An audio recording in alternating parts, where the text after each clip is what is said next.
Kalau kita membaca sejarah kehidupan para ulama kita dalam menuntut ilmu, luar biasa para hadirin. Al-Imam Bukhari rahimahullah tidak hadir di majelis ilmu beberapa hari. Kemudian datang teman-temannya mencari tahu kenapa Al-Imam Bukhari tidak hadir di majelis ilmu.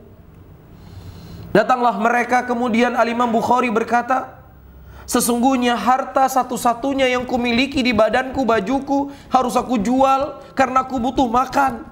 Sehingga aku tidak punya pakaian satupun untuk aku keluar dari rumahku untuk menuntut ilmu agama.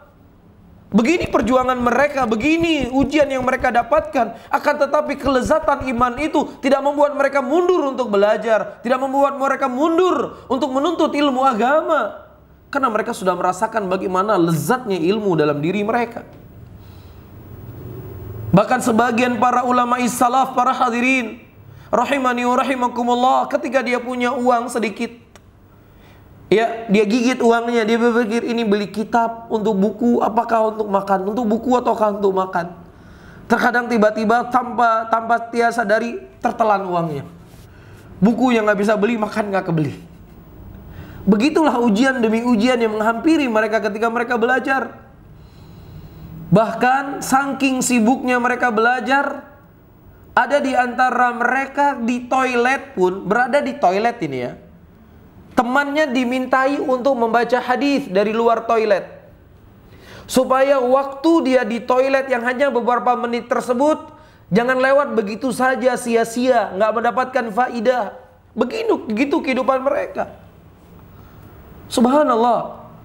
Bahkan ada sebagian mereka ketika gurunya mereka tidak hadir di majelis, disitulah mereka gunakan kesempatan untuk membeli ikan sebagai gizi dalam mereka belajar. Tiba-tiba guru mereka hadir di majelis, pulang kembali dari safarnya, mereka bersegera untuk menghadiri majelis. Ya, di tengah mereka belajar, mereka baru sadar ada ikan yang mereka beli dengan uang seadanya. Tiba-tiba ikan yang mereka dapatkan itu sudah busuk, tapi tetap mereka makan. Waja'alna minhum a'immatan yahduna bi amrina lamma sabaru wa kanu bi ayatina yuqinun. Dan kami jadikan sebagian dari mereka pemimpin-pemimpin dalam agama ini. Kapan kata Allah? Lamma sabaru, ketika mereka mau bersabar.